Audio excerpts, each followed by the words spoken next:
Bismillahirrahmanirrahim. Assalamualaikum warahmatullahi wabarakatuh. Pertemuan kali ini, pertemuan ke-10, Fisika Dasar 1A. Kita akan membahas tentang elastisitas dan osilasi harmonik. Tujuan yang ingin dicapai adalah mahasiswa mampu menyelesaikan persoalan elastisitas pada berbagai bahan, kemudian mampu menyelesaikan persoalan osilasi harmonik. Kemudian memahami osilasi teredam, terpaksa, dan peristiwa resonansi. Kita mengenal peristiwa resonansi itu seperti apa. Kemudian, sebelumnya Anda telah mengetahui bahwa elastisitas itu terjadi pada benda padat, bisa terjadi pada benda padat, kemudian terjadi deformasi atau perubahan bentuk, kemudian ada konstanta atau variabel yang kita cari yaitu adalah modulus elastisitas. Apa itu modulus elastisitas? Nanti kita coba cari tahu.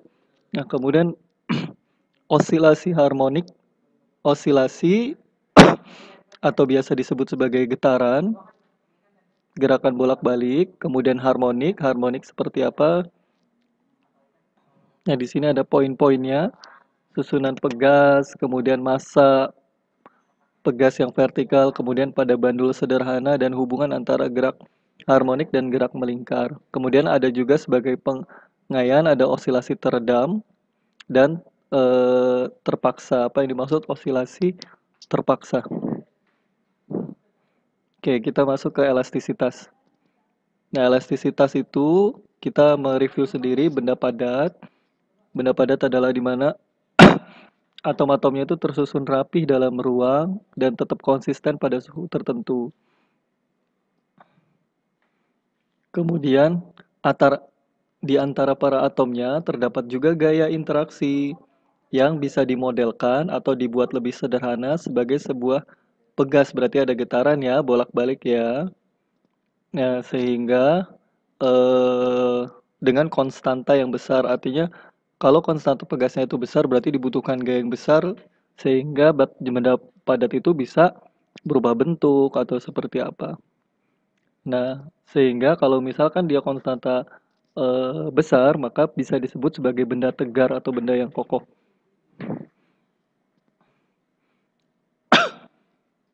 Benda padat dapat mengalami perubahan bentuk bila diberikan gaya. Berarti kalau misalkan dia berubah bentuk, nah berarti benda tersebut tidak benar-benar disebut sebagai benda tegar. Ini keadaan mulanya seperti ini. Misalkan, kemudian kita berikan gaya geser.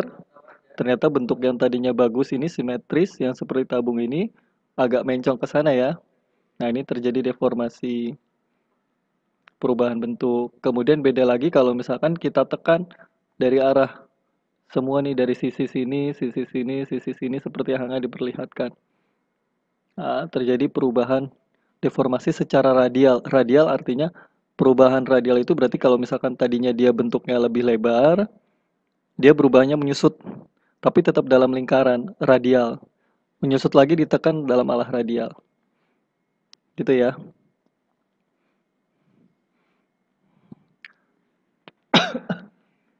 Untuk mengalami suatu benda mengalami perubahan bentuk atau deformasi, kita memiliki konsep ada namanya stres, tekanan, dan strain atau regangan. Stres menyatakan gaya eksternal atau gaya yang diberikan dari luar per satuan penampang lintang, Kalau strain merupakan ukuran perubahan bentuk ketika suatu benda itu diberikan stres tekanan. Untuk stres yang relatif kecil, strain sebanding dengan stres yang diberikan.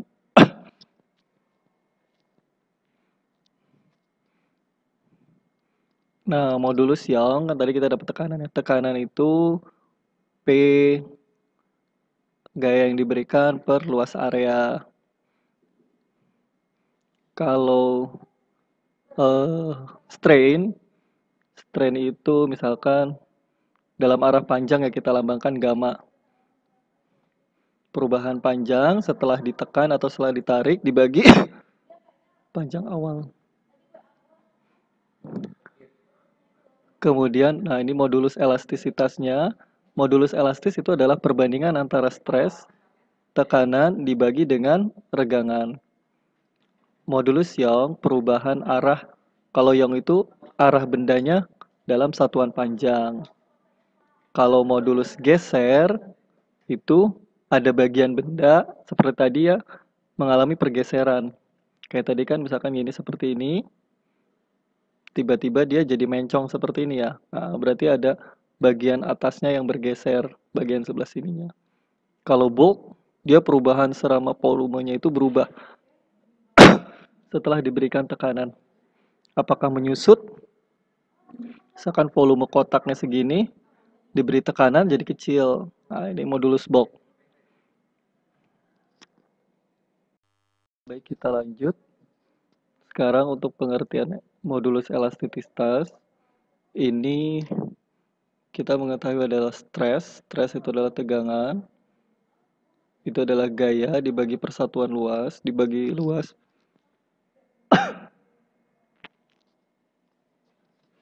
Sedangkan strain tadi ya, delta L perubahan panjang atau deformasi bentuk dibagi bentuk mula-mula. Terdapat kondisi di mana hubungan stres dan strain itu linier. Pada tahap ini, jika linier, benda kembali keadaan semula. Artinya elastik. Kalau ditarik, dia kembali lagi ke bentuk semula. Nah, ini kalau dalam grafik, dia masih pada bentuk sini seperti ini. Ketika ada tekanan yang bekerja, kemudian terhadap perubahannya. Nah, ini dia masih linear ya, masih elastis. Jadi benda itu masih dikatakan elastis. Namun, jika terus ditambah, ini ada titik di mana ini batas bentuk dari permanen. Jadi kalau pada saat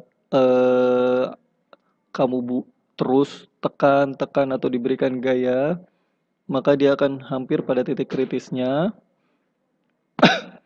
sehingga pada puncaknya dia nanti jadi rupture atau terjadi keretakan atau pecah, rusak, dan tidak kembali lagi ke posisi semula, yaitu adalah batas elastisitas.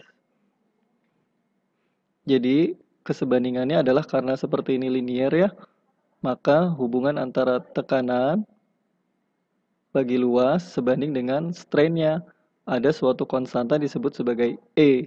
Ini adalah modulus elastis yang menyatakan perbandingan antara tekanan dan regangan.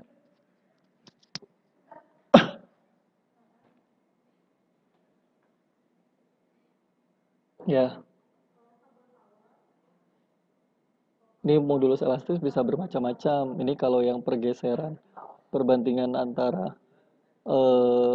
perpanjangan pertambahan delta X ditambah panjang awalnya, itu disebut sebagai modulus geser. Ya, kalau misalkan ini tekanan yang perluas yang diberikan, perbandingan antara perubahan volume dan volume disebut modulus bulk. Ya, isinya sih kebandingan antara kalian memberikan gaya atau memberikan tekanan sebanding nggak sama perubahan yang terjadi. Maka itulah kemampuan dari modulusnya. Nah, ini beberapa properti elastik untuk beberapa bahan. Ini bisa Anda lihat. Ada aluminium. Nah, kemudian kalau air hanya ada ini ya. Air hanya ada modulus volume. Yang bisa cair ya. Kalau gelas masih ada modulus panjang, modulus Young, sama modulus geser.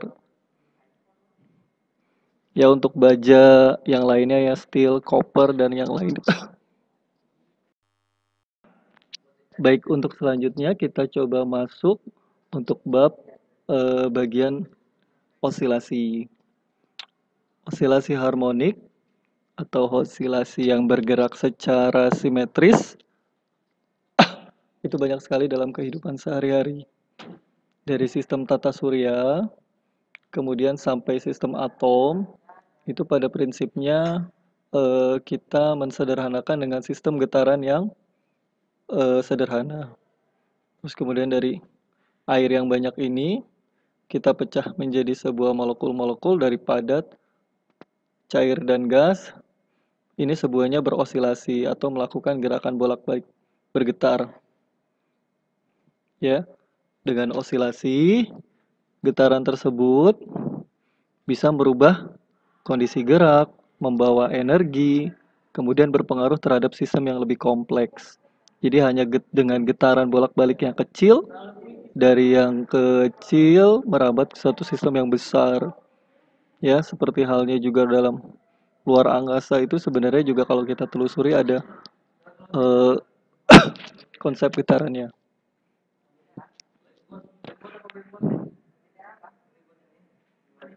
Dalam fisika, kita mulai untuk gerakan osilasi sederhana itu dapat diturunkan dari hukum Newton, hukum 2 Newton.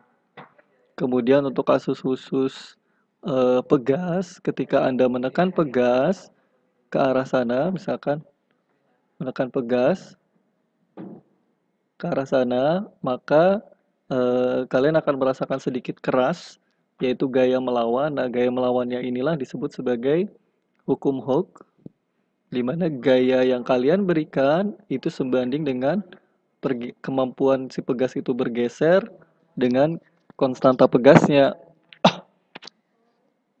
Semakin konstanta pegasnya besar, maka gaya yang kalian perlukan juga semakin besar untuk membuat pegas itu gepeng ya.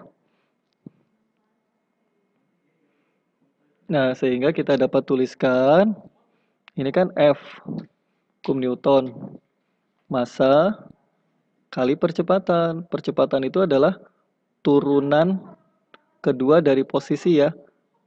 Kalau posisi diturunkan pertama jadi kecepatan, kecepatan diturunkan lagi menjadi percepatan. Nah, ini makanya ditulis percepatan.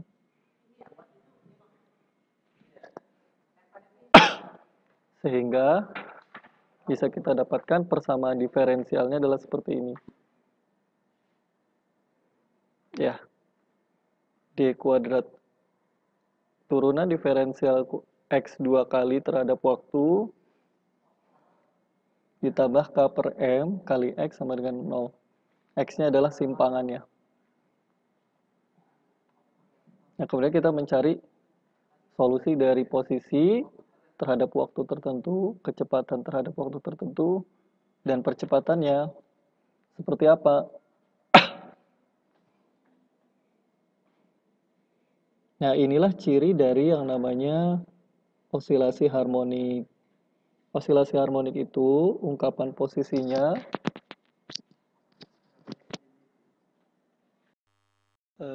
untuk solusi harmonik kita buat ini nih, ciri khas harmonik itu hanya amplitudo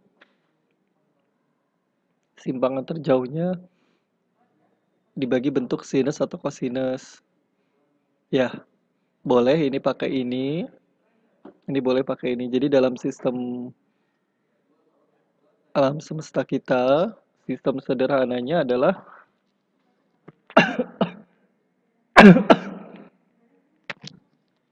dalam ungkapan sinusoidal.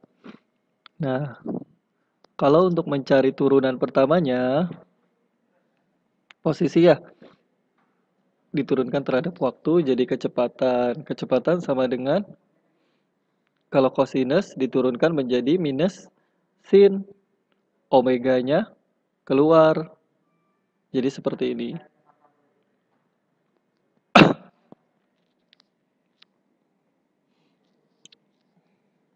Nah, kemudian untuk turunan keduanya dari posisi itu adalah percepatan. Percepatan turunin lagi. Sinus diturunkan menjadi cos. Kemudian bagian dalamnya kita turunin. Yang ada terhadap T-nya. Oh, omega. Omeganya kita turunin. Keluar menjadi omega. Minus A kali omega omega. Sama dengan omega kuadrat. Nah, ini kan ungkapan. A cos theta kan sama dengan ini ya. Posisi. Nah, jadi kita definisikan ternyata percepatan itu sama dengan minus omega kuadrat dikali posisi.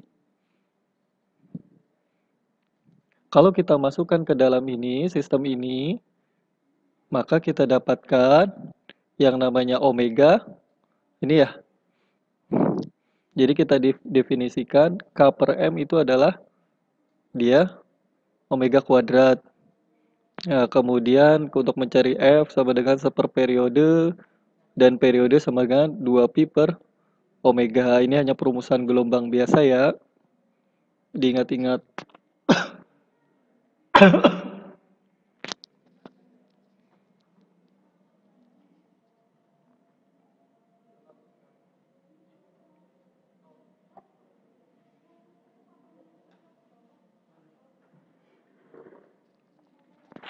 Kenapa omega kuadrat? Coba kita lihat ini kan ini ya.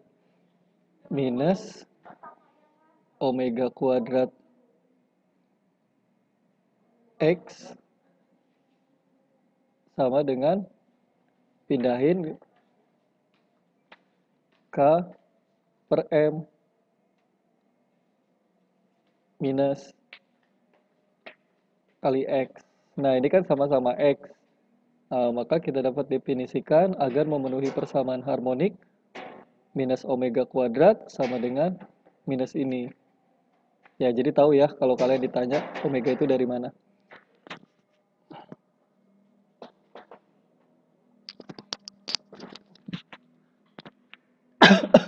Kemudian parameter penting selanjutnya di sini ada amplitudo. Kalian bisa baca di sini. Parameter selanjutnya adalah ada amplitudo, nilai maksimum dari persimpangan, kemudian periode, kemudian frekuensi, dan frekuensi sudut atau omega.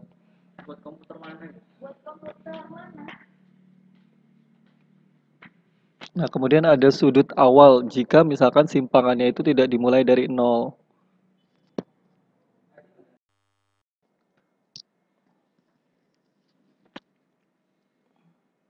Baik, kemudian untuk susunan massa dan pegas secara vertikal, jadi bisa kita lihat pegasnya dibuat menggantung. Nah, di sini bisa terlihat bahwa dalam keadaan dia setimbang, ya, tanpa ditarik bebannya, ini memenuhi seperti ini ya, gaya berat dikurangi dari simpangan awalnya itu bernilai 0. Sehingga kalau misalkan kita masukkan sebuah gaya, kita tambahkan X-nya melar. Ini persimpangannya misalkan kita tarik lagi ke bawah, seperti ini. Ya. Nah, sehingga kita dapatkan persamaan di mana ungkapan ini menjadi 0. Ini kan 0 ya. Nah, jadi hanya isinya sebenarnya minus Kx. Sehingga diperoleh persamaannya sama dengan untuk yang posisi horizontal. Kita dapatkan penurunannya sama, omeganya sama dengan K per massa. Nah, ini hasil simulasi penggambarannya, ini seharusnya mungkin bisa jelek ya. Kalau misalkan dia naik, turun, naik, turun, naik, turun, kan sebenarnya kan rotasi ya. Posisi awal, kemudian naik, dia kan, ke titik semula lagi, turun, titik paling rendah, naik, lagi seperti itu juga ya. Ketika kecepatannya juga sama. Bentuknya seperti ini juga, hanya bergeser. Ininya bergeser. Kalau percepatan juga sama, ini bergeser lebih dulu, lebih cepat.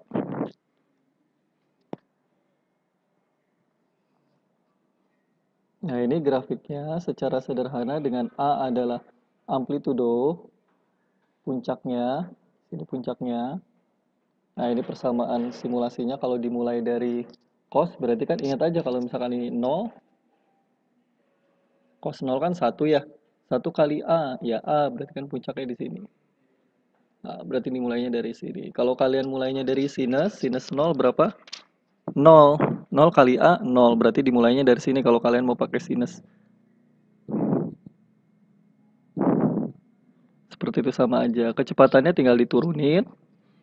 Nah, kecepatan maksimum adalah amplitudonya kali frekuensinya. Nah, percepatan kan seperti ini. Nih, hanya pergeseran. Kalau dalam gambarnya hanya pergeseran dari simpangan gelombang ini. Grafik seperti ini.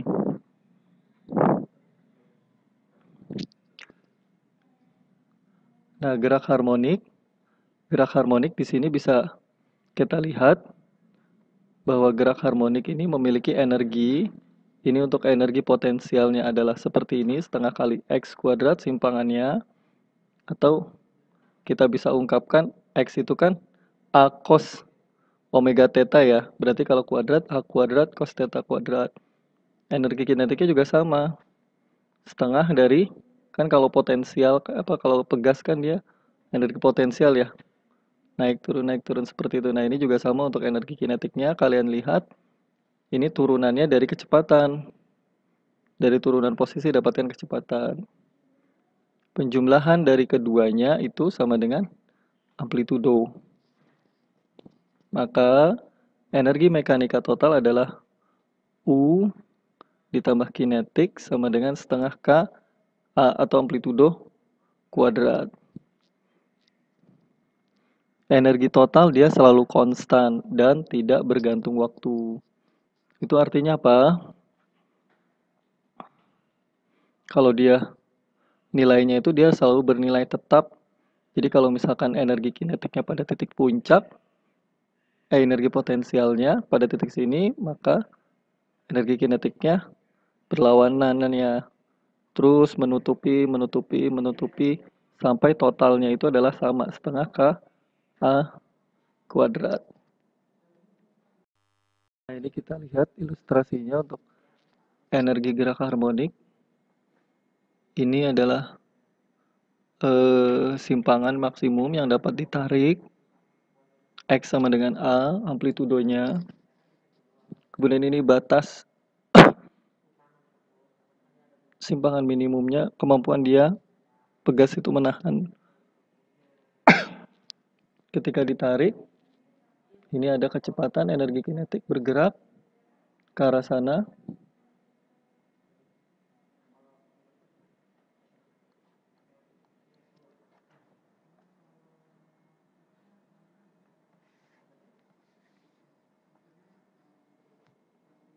Kemudian ini di maksimumnya, maka energi totalnya adalah energi kinetik sama potensial pegas. Potensial pegas itu adalah kemampuan dia ini ya, si pegasnya itu menahan gaya dorongan ya. Nah, itu adalah total dari simpangan maksimumnya. Ya, sehingga kita dapatkan kecepatan pada saat kita berikan gaya V sama dengan K per M kali amplitudo kuadrat. Nah, dikurangi sejauh mana simpangan itu dia berkurang. Ya, oke seperti itu. Sehingga kita dapatkan kecepatan pada saat pegas itu ditarik. Ya, selanjutnya gerak osilasi teredam. Dengan istilah ini kita mengetahui ya bahwa getaran yang bergerak bolak-balik itu yang terus-terus berosilasi itu hanya sistem yang ideal. Nah, dalam kenyataannya ada faktor friksi atau gesekan yang menghambat sehingga gerak itu sudah tidak lagi berosilasi. Bisa jadi udara atau gaya yang untuk gaya lawan. Gesekan dapat mengurangi energi total sistem sehingga osilasinya itu teredam. Contoh osilasi teredam adalah gerak dalam cairan. Cairan itu kan menghambat ya, gesek.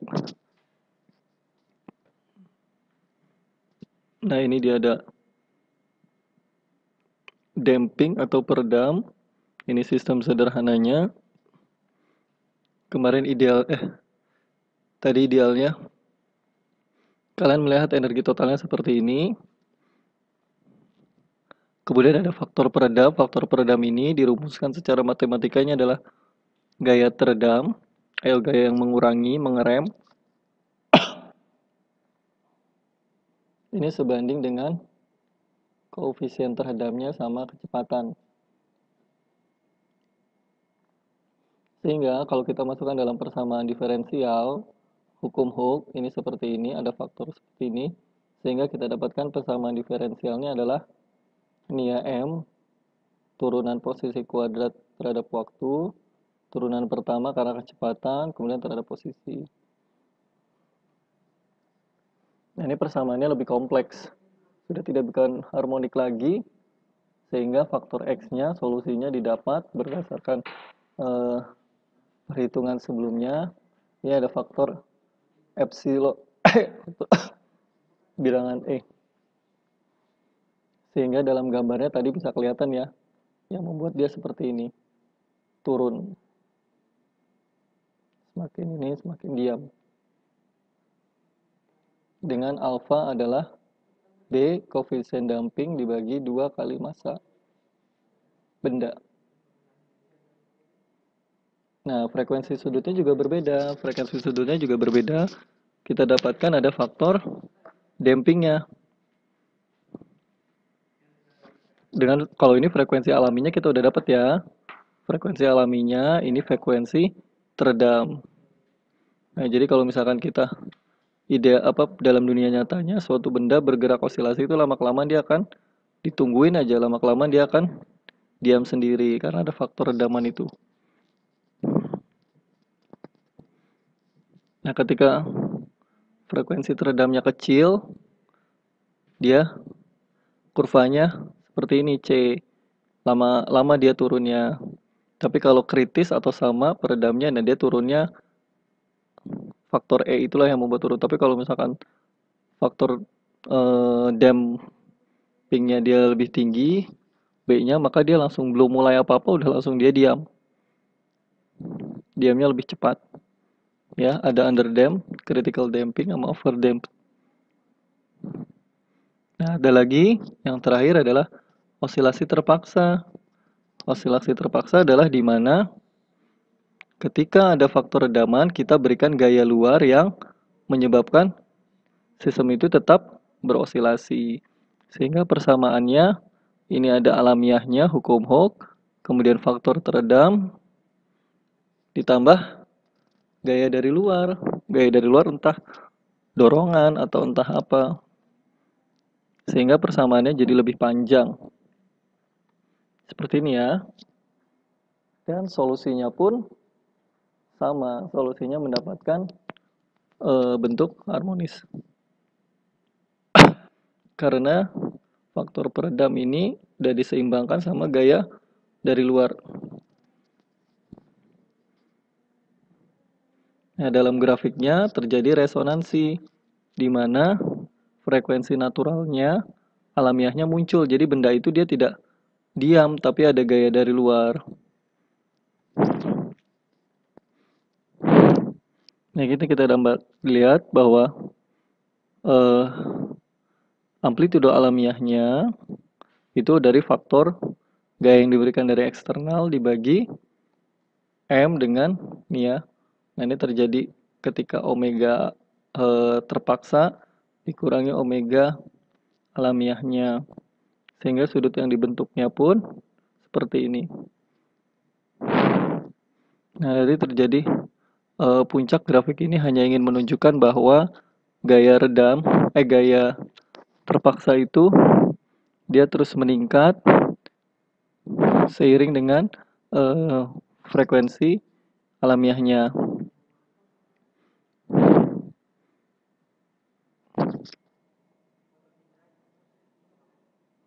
Ini menunjukkan ketajaman dari puncak resonansi.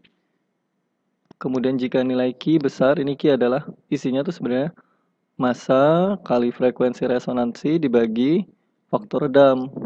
Kalau Q-nya besar, berarti dia termasuk redaman yang rendah. Kalau Q-nya kecil, maka dia redamannya tinggi. Ia berbanding terbalik ya. Kalau ininya besar, maka dia ininya akan kecil. Nah, sehingga kita bisa lihat Ki berbanding terbalik dengan lebar fraksi puncak frekuensi.